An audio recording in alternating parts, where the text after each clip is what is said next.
বাসনপত্র সমস্ত কিছুই তছনছ করে ফেলা হয়েছে, আগুন লাগিয়ে দেওয়া হয়েছে এই পুরো বাড়িতে। একেবারে কান্নায় ভেঙে পড়ছেন এই বাড়ির যারা বাসিন্দা তারা। সব কিছু লুটে নিয়ে চলে গেল, আগুন জ্বালিয়ে দিল, কোনো কিছু বেঁচে নেই। আমরা এখন কি নিয়ে বাঁচবো, কি নিয়ে খাবো? এর কিছু আমরা রাষ্ট্রপতি শাসন চাই, আমরা কিচ্ছু চাই না। আমাদের এখানে বিএসএফের ক্যাম্প করে দেখ, রাষ্ট্রপতি শাসন করে দেখ। তরোয়াল ছিল, ওদের হাতে বম ছিল, পেট্রোল ছিল, আরো অনেক কিছু, মানে অনেক লাঠি মাটি ছিল, অনেকজন ছিল, 400-500 লোক ছিল।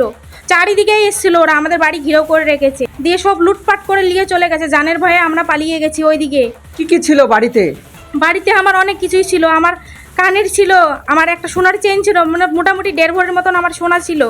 1.5 লাখ টাকা ছিল, ওই টাকাটিও আমার নিয়ে চলে গেছে। আমার 1.5 লাখ টাকাটা আমার লোনের টাকা ছিল। 2টো সিলিন্ডার ছিল, গ্যাসের সিলিন্ডার, তাও নিয়ে চলে গেছিলো। এখন কিচ্ছু নেই, সব কিছু ভেঙে পুড়তে দিয়েছে। পুলিশ সহযোগিতা করেনি। আর আজকে পুলিশের গাড়ি এসেছিল, এখন মাইকে মাইকে অ্যালাউন্স করে বলছে যে কোনো অসুবিধা হলে নাম্বার দিচ্ছে, এই নাম্বারে কল করবেন। তো আমরা বিপদের সময় তারা আপনাদের পাশে দাঁড়ায়নি? না, বিপদের সময় পাশে দাঁড়ায়নি, আমরা আটকে দিয়েছি। ওরা অ্যালাউন্স করতে এসেছিলো টোটোতে করে, একটা মাইকে করে, আমরা সবাই আটকে দিয়েছি।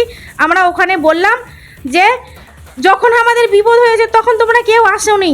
তখন বলে চিনতে পারছো না, থানাতে ফোন লাগাচ্ছি চিনতে পারছো না, চীনা পরিচিত হয়েও তোমরা চিনতে পারছো না।